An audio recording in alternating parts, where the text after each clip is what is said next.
friends. It is a snowy Saturday in March. It's actually March 12th today. I only have a little bit of battery power, but I wanted to do a quick video. I just saw one of Scott's bass lessons videos, and he's talking about using triads and learning about the fretboard. And we did something like that with Bass Musician Magazine too, understanding and learning your fretboard. One of the things that Scott's talking about is learning arpeggios.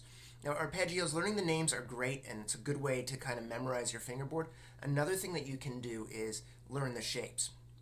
There are basically 4 arpeggios. Let's start with that. So you have a major, a minor, you have a diminished, and an augmented. You have 4 different arpeggios. The ones that we know the most, especially if we're just learning arpeggios through chords or learning to play through a song, it's going to be major. Now, I like to think that there's more than 2 ways, but there's always 2 ways to start with. Most of us know an arpeggio that looks kind of like this, and I'm doing this from my lesson spot. And the first one we know is a major arpeggio. So if I play it on C, the shape would look like C, E, G. So I'm going 2, 1, 4. If you take a look at my neck there, I'm putting my second finger on the C, on the A string, which is the first fret, the first dot. And then what I'm doing is I'm using my first finger, and then I'm using my 4th finger on the second dot down there.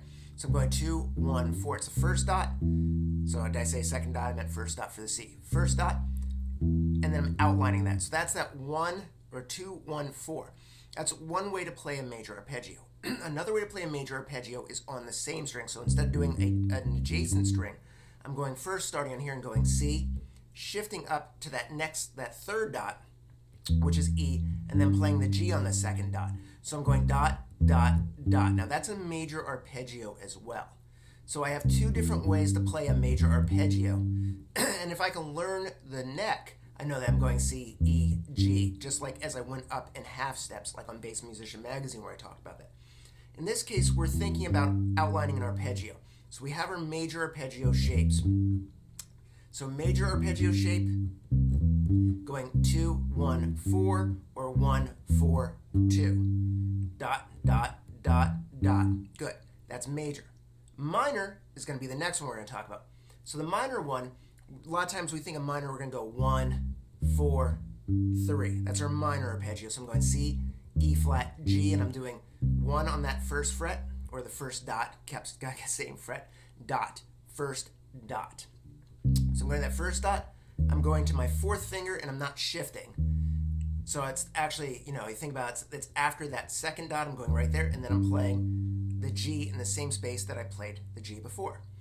I also have another way that I can play a minor arpeggio. So this would be on the adjacent string like we did the original major, which was C, E flat, that first fret, and then G. So I have an outline like that. And I like to think of arpeggios, I'm almost envisioning like a triangle when I do these.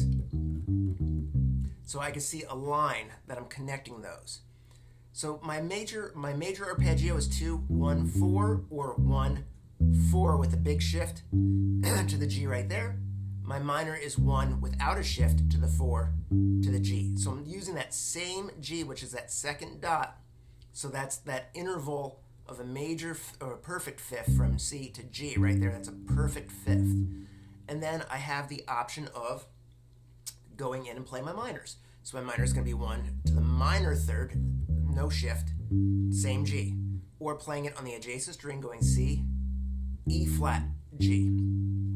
So you can see that again, I'm going C to the 1st fret, back to that 5th again, which is G in this case. Now I have 2 other arpeggios to think about. So I have major and minor. So now I have augmented and diminished. An augmented arpeggio is still a root, a major 3rd, but has a raised 5th. So we no longer have that perfect 5th, which was on that dot. It's actually going to be here. So the root, and the 3rd are the same of a major, but that 5th is a half step higher. So I go from the dot and slide that up. So I have root, 3rd, 5th. If I do it with the other pattern, I go root to that dot again, to the 5th, which is off the dot this time because it's a sharp 5. So root, 3rd, 5th, sharp 5, root, 3rd, sharp 5. The next option is what we call a diminished triad. A diminished triad is going to be like a minor, the root in the 3rd. So we'd have a C and an E flat, so it would still be that small one there. And then we have a flat 5th. So we lower the 5th, so it's going the opposite direction. So we've made the interval smaller. So I'm going C, E flat, G flat. So I can play it that way like I'd play a minor. So same pattern, but I move that fifth off the dot and down a half step lower. It's in between the two dots. Or I go from C with my third finger to E flat with my first finger to G flat with my fourth finger. Now, knowing these arpeggios is really important, knowing that you have a root, a third, and a fifth. Root, a third, and some kind of fifth. We can think about extended chords, so we can stack arpeggios. So when we start thinking about bigger chord names, because we can think about like, well, guitar players play chords, keyboard players play chords. We play chords, but note per note per note. This is kind of outside that scale realm. We're thinking about the chord tones. So root, third, fifth.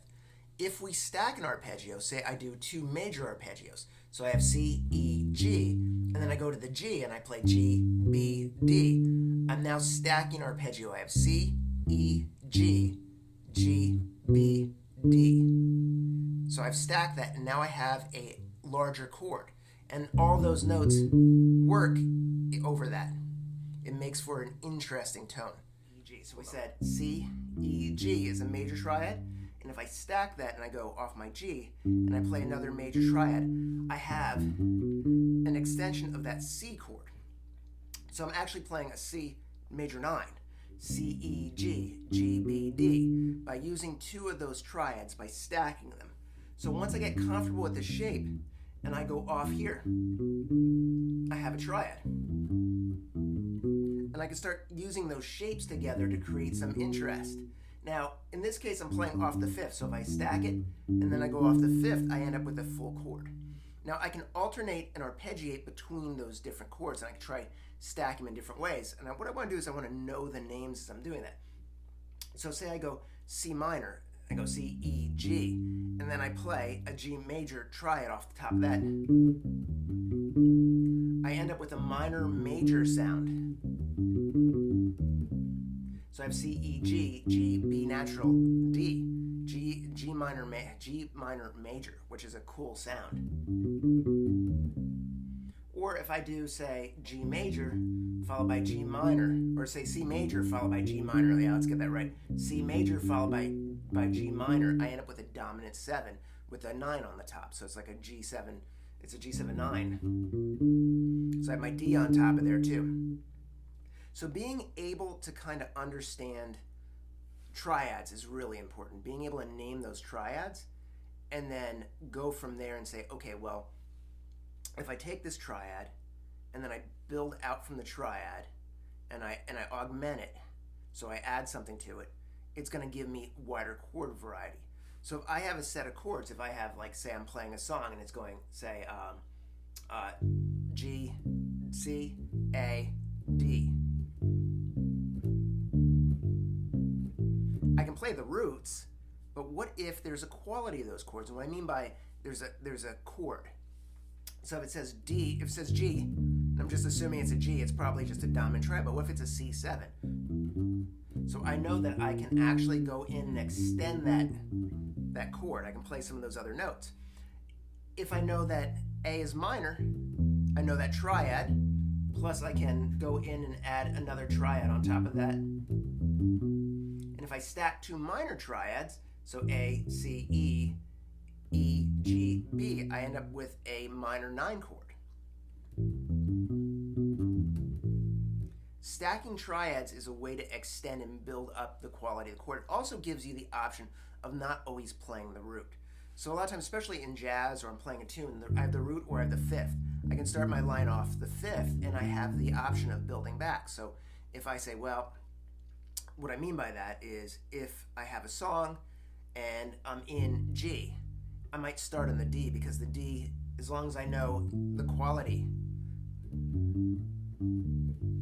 I can play off the fifth and create a little bit more interest in the line, because the root and the fifth are relatively similar in the quality of the chord, because they're both, for the most part, they're mostly perfect.